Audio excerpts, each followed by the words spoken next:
ఏ డెమోక్రసీలో అయినా నిరసనలు, విమర్శలు, ధర్నాలు, ర్యాలీలు, భావ వ్యక్తీకరణ అనేటువంటిది సహజంగా జరుగుద్ది. రాజ్యాంగంలో ఉన్నటువంటి 19 ఆర్టికల్ ప్రకారం ఇచ్చిన భావ స్వేచ్ఛను వాడుకుని చదరంగంలో పావుగా అన్నా హజారేని ఉపయోగించి అధికారంలోకి ఈ ప్రజాస్వామ్యంలో ఉన్న పద్ధతుల్ని, రాజ్యాంగం ఇచ్చిన అవకాశాన్ని వాడుకుని 12 సంవత్సరాల క్రితం అధికారంలోకి వచ్చింది బీజేపీ.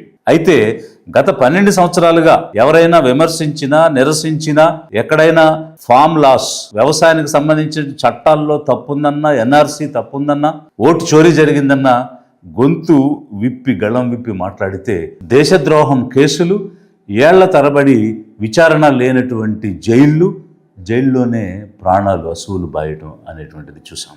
డామిట్ కథ అడ్డం తిరిగింది. జనవరి 13 ఈ సంవత్సరం university grants commission promotion of equity in higher educational institutions regulation 2026 అనేటువంటి తీసుకొచ్చింది. దీని ద్వారా సెంట్రల్ యూనివర్సిటీస్లో, ఐఐటీస్లో, ఐఐఎంస్లో, మెడికల్ కాలేజెస్లో, ఇంజనీరింగ్ కాలేజెస్లో సమానత్వాన్ని పెంపొందించాలని, వివక్షను అరికట్టాలి అనేటువంటి ఆలోచనతో ఈ రెగ్యులేషన్స్ తీసుకొచ్చారు. ఈ రెగ్యులేషన్స్ లో ప్రధానంగా ఏముందంటే 3 అంశాలు ఉన్నాయి. 1 equity committee, 2 equal opportunity centres, 3 grievance mechanism 24/7 help line.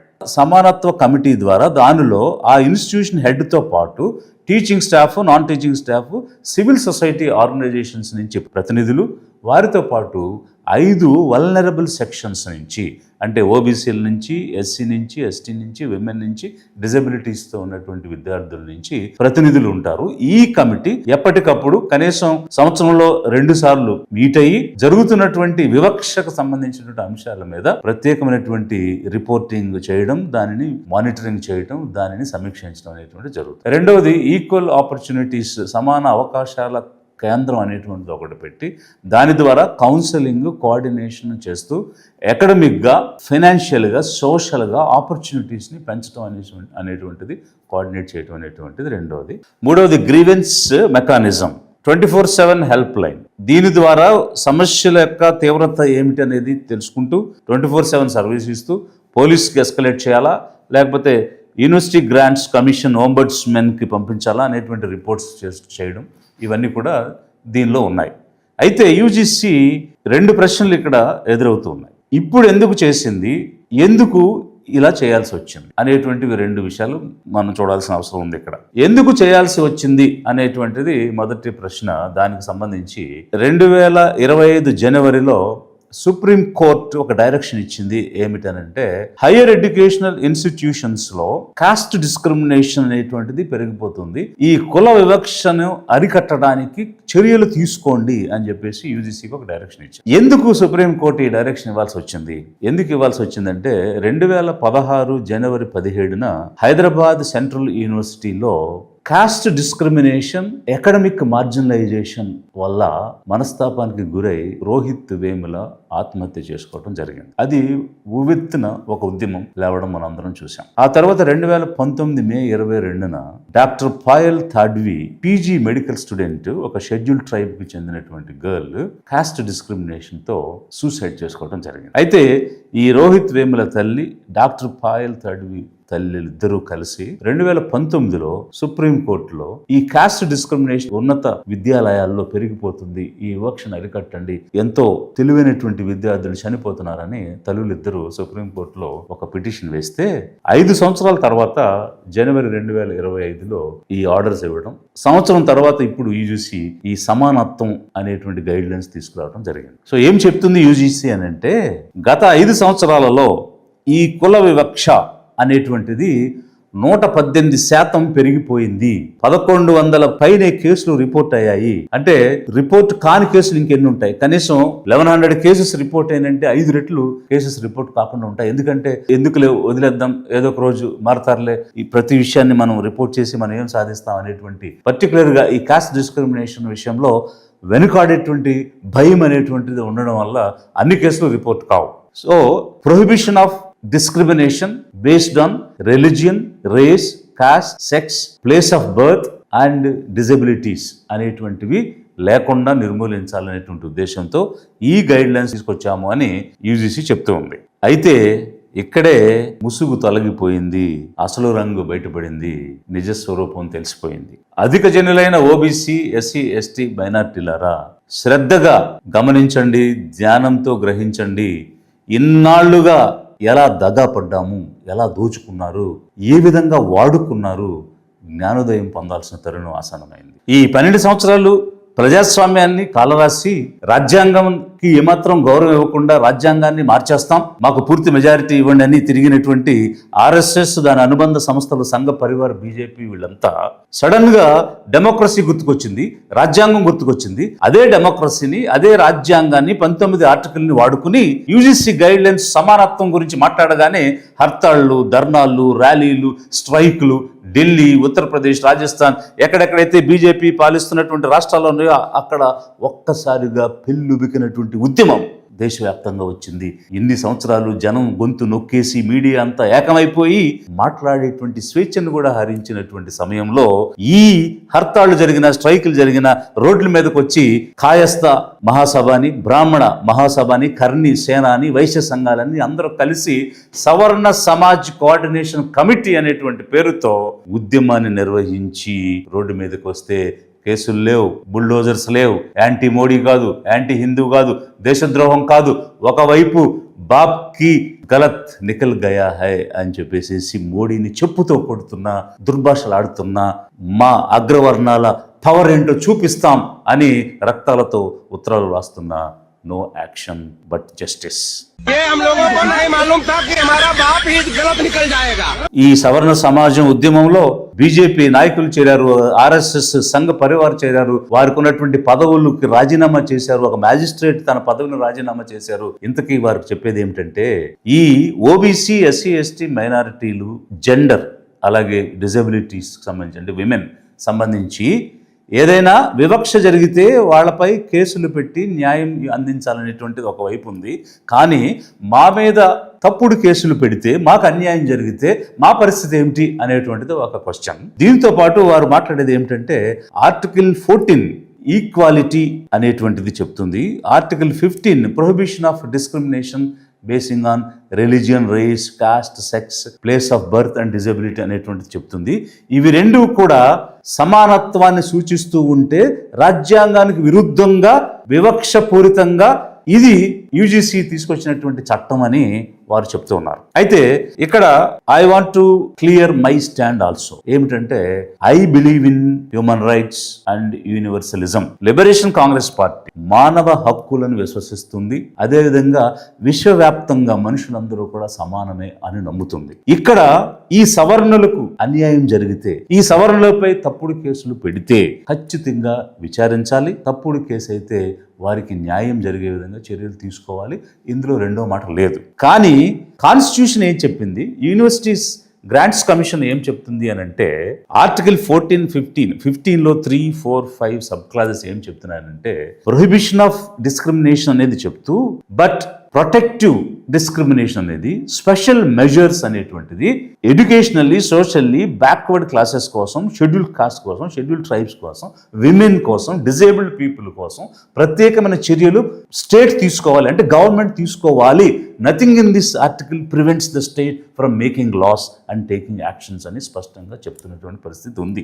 ఎక్కడైనా చట్టాలు వల్నరబుల్గా ఉన్నటువంటి వాళ్ళకి, అపాయకరమైన పరిస్థితుల్లో ఉన్న వాళ్ళకి, ఆపదలో ఉన్న వాళ్ళకి రక్షణ కోసం వస్తాయి, అంతేగాని ఆపద సృష్టించే వాళ్ళ కోసం చట్టాలు తీసుకుని రారు. అయితే హ్యూమన్ రైట్స్ అనేది ప్రతి వ్యక్తికి ఉండాలి, ఆ విషయంలో నో కాంప్రమైజ్. బట్ ఇక్కడ యూజీసీ సమానత్వం అనేటువంటి చట్టాన్ని తీసుకుని వచ్చింది, వివక్షను అరికట్టాలనేటువంటి చట్టాన్ని తీసుకుని వచ్చింది. వీళ్ళు జనవరి 28న సవర్ణ సమాజ్ వాళ్ళు కేసు వేశారు. జనవరి 29న సుప్రీంకోర్టు స్టే చేసింది. ఏమిటి సుప్రీంకోర్టు స్టే చేసిందంటే, ఇదే జనవరి 25న వివక్షను అరికట్టండి, దానికి గైడ్ లైన్స్, రూల్స్, రెగ్యులేషన్ చట్టం తీసుకురండి అని చెప్పిన సుప్రీంకోర్టే తన జడ్జిమెంట్ మీద ఈ సవర్ణ సమాజ్ వెళితే దానిని స్టే చేసింది. అవర్ణులైన రోహిత్ వేముల తల్లి, డాక్టర్ పాయల్ తాడ్వి తల్లి 5 సంవత్సరాలు పోరాడి సాధించినటువంటి న్యాయం ఈ సవర్ణ సమాజ్ కోఆర్డినేషన్ కమిటీ ఒక్క రోజులో దాన్ని తిరగబెట్టింది. సత్వర న్యాయం 1 డేలో. అందుకే నేను కొట్టినట్టు నటిస్తాను, నువ్వు ఏడ్చినట్టు నటించు. ఇది అధిక జనులైనటువంటి అవర్ణులైనటువంటి ఓబీసీ ఎస్సీ ఎస్టీ మైనారిటీలారా మేల్కొనండి. ఇది మనకు కళ్ళకు కనిపిస్తున్నటువంటిది, కానీ దీని వెనక కనిపించని నిజం నీతి ఎంతో ఉంది. 5,000 సంవత్సరాల క్రితమే ఆర్యులు ఈ భారత సమాజాన్ని అల్పసంఖ్యాకులైనటువంటి బ్రాహ్మణ క్షత్రియ వైశ్యుల్ని సవర్ణులని, అధిక జనులైనటువంటి ఎస్సీ ఎస్టీ ఓబీసీ మైనారిటీలను అవర్ణులని విభజించారు. ఇది పురుష సూక్తము, పురాణాలు, ఇతిహాసాలు, మను శాస్త్రము దీనిని వ్యాలిడేట్ చేసి అసమానతలు పాటించాలనేటువంటి భావనను వేల ఏళ్ళు వినుకుని పోయేటట్టుగా చేసింది. రాజ్యాంగం వచ్చి 76 సంవత్సరాలు అయింది. రాజ్యాంగంలో మనమందరం చట్టం కానీ జీవో కానీ ఏ మాటలు మాట్లాడతారంటే ఓబీసీ అని, షెడ్యూల్ కాస్ట్ అని, షెడ్యూల్ ట్రైబ్స్ అని, విమెన్ అని ఈ పదాలతోటి రాజ్యాంగం జీవోలు వస్తూ ఉంటే, వేల సంవత్సరాల క్రితం ఈ సమాజాన్ని విభజించినటువంటి సవర్ణ అవర్ణ అనేటువంటి పదాలు ఇంకా వాళ్ళు మాట్లాడుతూనే ఉన్నారు అని అంటే ఏమి దాగి ఉంది దీనిలో? రాజ్యాంగం అంటే ఏమైనా గౌరవం ఉందా? రాజ్యాంగం ఇచ్చినటువంటి పదాలు other categories, unreserved, general categories అనేటువంటివి, ఎకనామికల్లీ వీకర్ సెక్షన్స్ అనేటువంటివి, backward classes, SC ST minority women అనేటువంటి పదాలు ఉంటే, ఈరోజు యూజీసీ తెచ్చిన సమానత్వం అనేటువంటి రెగ్యులేషన్ని ఎదుర్కొనడానికి ఏర్పడినటువంటి సమాజం ఏమిటంటే సవర్ణ సమాజ్ కోఆర్డినేషన్ కమిటీ. వారు నేర్పినటువంటి పాఠాలు ఈ భారత సమాజంలో ఏ విధంగా ఉన్నాయంటే, కులం, మతం, ఆడ మగ అనేటువంటి వివక్ష ఒక రోజువారీ జీవన క్రమంగా తయారైపోయింది. అయితే ఇక్కడ రెండో ప్రశ్న, ఇప్పుడే ఎందుకు చేయాల్సి వచ్చింది? వాస్తవంగా ఇక్కడ యూజీసీ కొత్తగా చేసింది ఏమీ లేదు. ఒకటి ఏమిటనంటే ఓబీసీ అనేటువంటి దాన్ని కూడా ఈ ప్రొహిబిషన్ ఆఫ్ అట్రాసిటీస్ కింద చేర్చడం జరిగింది. ఎందుకనంటే SC ST prevention of atrocity act అనేటువంటిది ఆల్రెడీ ఉంది. అది గుళ్ళో అయినా, ఊళ్ళో అయినా, బళ్ళో అయినా అమలులో ఉంది. ఎక్కడ అట్రాసిటీ జరిగినా అది ప్రివెంట్ చేయడానికి, ఈ విశ్వవిద్యాలయాల్లో అట్రాసిటీ జరిగినా కూడా అదే యాక్ట్ ద్వారా దాన్ని అరికట్టడానికి అవకాశం ఉంది. ఇప్పుడు అదనంగా చేసింది ఏంటంటే ఓబీసీ అనేటువంటిది చేర్చారు ఎస్సీ ఎస్టీస్ తోటి. ఎందుకు? పెళ్ళు బెగినటువంటి ప్రేమ ఓబీసీల మీద సడన్ గా ఈ ఆర్ఎస్ఎస్కి, సంఘ పరివారికి, బీజేపీకి అంటే ఓబీసీల ఓట్లు దూచుకోవడానికి. ఒకవైపు దక్షిణ భారతదేశంలో తమిళనాడు, కేరళ ఎలక్షన్స్ వస్తున్నాయి, బెంగాల్లో ఎలక్షన్లు వస్తున్నాయి, దాని తర్వాత ఉత్తరప్రదేశ్లో మరీ ముఖ్యంగా ఎన్నికలు వస్తున్నాయి. ఓబీసీల ఓట్లు గత ఎన్నికల్లో ఎక్కడైతే రామ మందిరం కట్టిన అయోధ్యలో, ఫైజాబాద్లో కూడా ఓడిపోయింది బీజేపీ. ఓబీసీ ఓట్లు వేస్తే తప్ప మళ్ళీ యూపీ ఎన్నికల్లో గెలవలేం అనేటు ఒక కుట్ర తప్ప ఓబీసీల మీద ప్రేమ కాదు.